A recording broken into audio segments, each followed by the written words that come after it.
집 한 채 잘 처분해서 매달 220만 원이 생긴다면 어떻게 하시겠어요? 서울에서 9억 원짜리 집을 팔고 수도권으로 이주한 한 은퇴 부부는 남은 자금으로 연금형 상품에 투자해 매달 안정적인 생활비를 확보했습니다. 에이, 집은 무조건 들고 있어야지. 부동산은 절대 안 떨어져. 하지만 정말 그럴까요? 현재 한국의 경제 상황이 부동산 버블 붕괴 직전의 일본 모습과 닮았다는 전문가들의 말이 나오고 있습니다. 그래서 오늘은 은퇴 후 집을 과연 팔아야 할까, 남겨야 할까? 이 질문에 대한 해답을 실제 사례와 수익 계산, 리스크 분석까지 통해 함께 살펴보겠습니다.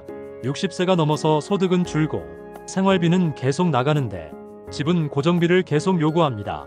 재산 목록 1번이지만 정작 그 집 때문에 현금이 없어 불안하다는 분들 정말 많습니다. 챕터 1. 대한민국 5060의 주택 자산 현황.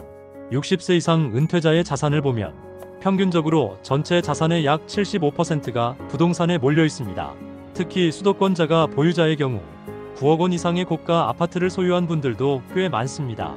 문제는 유동성, 즉 현금 흐름입니다. 자산은 많지만 통장은 항상 텅텅 비어있는 이른바 하우스 푸어가 되기 쉬운 구조죠. 게다가 최근 고금리, 고물가 상황 속에서 관리비, 재산세, 보험료, 수도광열비 같은 고정비가 월 30만 원 이상 꾸준히 나가는 경우가 대부분입니다. 즉, 은퇴 이후에는 내 집이 오히려 내 노후 생활을 불안하게 만드는 요인이 될 수도 있다는 겁니다. 챕터 2. 집을 팔면 생기는 장점. 그렇다면 집을 팔면 어떤 이점이 있을까요? 첫째, 가장 큰 장점은 현금 유동성 확보입니다. 예를 들어 9억 원짜리 아파트를 팔면 세금과 비용을 제외하고도 최소 7억 이상을 확보할 수 있습니다. 이 금액으로 월지급식 금융상품에 투자하면 월 200만 원 내외의 생활비를 만들 수도 있습니다. 둘째, 관리 부담에서 해방됩니다. 노년기에는 몸이 불편해져서 계단 청소나 고장 수리도 큰일이고 전기, 수도 점검처럼 관리가 필요한 일도 많죠. 집을 처분하면 이런 부담이 크게 줄어듭니다. 셋째, 자산 재배분이 가능해집니다. 예를 들어 큰 평수의 아파트를 팔고 지방이나 외곽의 소형 아파트로 이주하면서 남은 돈으로 안정적인 배당 ETF나 주택연금 등을 활용하는 분들도 많습니다. 챕터 3. 집을 팔면 생기는 단점. 하지만 집을 파는 건 항상 정답은 아닙니다. 팔았을 때 생기는 단점도 명확히 알고 있어야 합니다.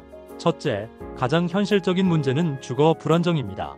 팔고 전세로 가거나 월세로 이사하면 집주인이 바뀌거나 계약이 종료될 때마다 다시 이사해야 하고 임대료 상승 리스크도 큽니다. 둘째, 심리적 불안감이 생깁니다. 특히 60에서 70대 분들 중에는 내 집이 없으면 불안해서 잠이 안 온다는 분들도 많습니다. 정서적인 안정감을 무시하면 삶의 만족도 자체가 떨어질 수 있죠. 셋째, 부동산 시장 반등 시 손해를 볼 수도 있습니다. 지금은 집값이 하락세지만 향후 수도권이나 지역 거점 도시의 부동산이 회복되면 팔았던 집이 오히려 기회 손실이 될 수 있습니다. 챕터 4. 다운사이징 전략의 현실적인 조건. 그래서 요즘 많이 등장하는 전략이 바로 다운사이징입니다. 크고 비싼 집을 팔고 작고 관리 쉬운 집으로 옮기는 거죠. 예를 들어 서울 33평 아파트를 팔고 경기 외곽이나 지방 소도시에 20평 신축 아파트로 옮기면 차익으로 23억 원 이상이 남습니다. 이 돈을 활용해서 국민연금 배당투자 예금으로 나눠서 생활비를 마련하는 방식입니다. 다운사이징의 핵심은 단순히 작아지는 게 아니라 거주 안정성은 유지하면서 자산을 유동화하는 것입니다.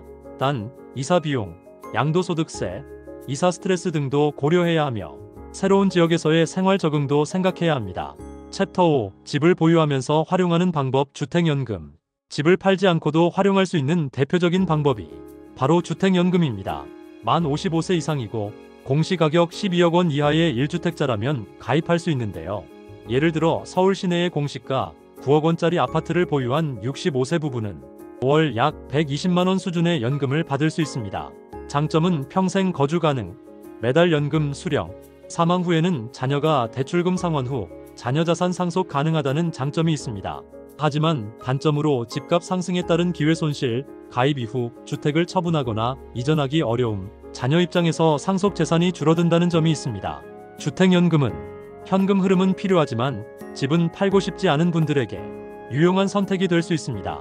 챕터 6. 집을 보유하면서 활용하는 방법. 임대 수익 전략. 은퇴 후 집을 팔지 않고 보유하면서 수익을 창출하는 또 다른 방법은 바로 임대 수익입니다. 예를 들어 다세대 주택이나 두 가구 이상 구조의 단독주택을 보유하고 있다면 한 세대는 본인이 거주하고 나머지 세대는 월세를 통해 수익을 창출할 수 있습니다. 서울의 경우 투룸 구조 세대를 임대하면 월 60에서 100만 원의 고정 수익이 가능한데요. 지방의 경우에도 소형 주택 월세는 안정적인 수입원이 됩니다. 혹은 현재 살고 있는 자가를 임대하고 본인은 상대적으로 저렴한 임대주택이나 공공임대 아파트로 이주해서 두 곳의 비용 차이로 생활비를 보완하는 분들도 많습니다. 주의할 점은 세입자 관리, 공실 리스크, 노후주택의 시설 수리비 부담 등을 미리 감안해야 한다는 것입니다. 챕터 7. 전세대 월세. 어떤 방식이 더 유리한가? 이제 집을 팔았을 경우 또는 임대 전략을 고려할 때 어떤 거주 방식이 더 유리할지도 따져봐야 합니다. 전세의 장점은 월세 지출 없이 일정 기간 안정적인 거주가 가능하며 전세 보증금을 활용한 투자 전략도 가능합니다. 하지만 단점으로 전세금 반환 이슈, 보증사고의 위험, 계약 종료 후 이사 스트레스를 가지고 있습니다. 월세의 장점은 초기 자금 부담이 적고 유동성이 확보됩니다. 또한 상황에 따라 유연하게 거주지를 바꿀 수 있다는 장점이 있습니다. 월세의 단점은 지속적인 현금 유출, 임대료 인상 리스크가 있습니다. 즉, 여유 자금이 충분하고 안정성을 원하면 전세, 유동성이 중요하고 상황 변화가 많다면 월세가 유리하다고 볼 수 있습니다. 챕터 8. 집 관련 절세 전략과 실전 팁. 집을 팔든 보유하든 세금은 절대 빼놓을 수 없는 요소입니다. 먼저 1세대 1주택 양도소득세 비과세 혜택은 보유기간 2년 이상, 실거주 요건을 충족하면 최대 12억 원까지 비과세가 가능합니다. 하지만 다주택자의 경우에는 중과세가 적용되며 2주택자는 최대 60%까지 세금을 낼 수 있으니 사전에 처분 순서와 시기를 조율하는 것이 중요합니다. 또한 주택연금에 가입할 경우 공시가 12억 원 이하라면 재산세와 종부세 감면 혜택이 적용됩니다. 이 외에도 고령자 세액공제, 이사 시 중개수수료 절감 팁, 고령자 전용 임대주택 활용 방안 등도 절세와 생활비 절감에 중요한 역할을 합니다. 챕터 9. 실제 사례로 보는 집 활용 전략 비교. 사례 1. 서울에 거주하는 한 65세 부부는 9억 원자가 아파트를 처분한 후에 수도권 2억 원 아파트로 이주하였습니다. 남은 7억 원을 연금형 금융상품에 투자하여 월 220만 원의 생활비를 확보하고 이자와 배당으로 안정적인 노후를 설계하였습니다. 두 번째 사례로 전남에 거주하는 70세 남성은 주택연금 가입 후 월 130만 원을 수령하고 있습니다. 별도의 임대 수익은 없지만 내 집에 계속 살 수 있다는 점에서 정서적 안정감을 유지하고 있습니다. 세 번째 사례입니다. 집을 팔지 않고 다가구 주택의 일부를 임대 중인 68세 여성은 월세 90만 원의 수입이 생겼고 본인은 1층에 거주하고 있습니다. 임대업 관리에 스트레스는 있지만 자산 유지에 만족도가 높다고 합니다. 이처럼 선택은 각자의 상황에 따라 다르며 자산 규모, 건강, 가족 구성, 지역, 성향에 따라 최적 전략이 달라집니다.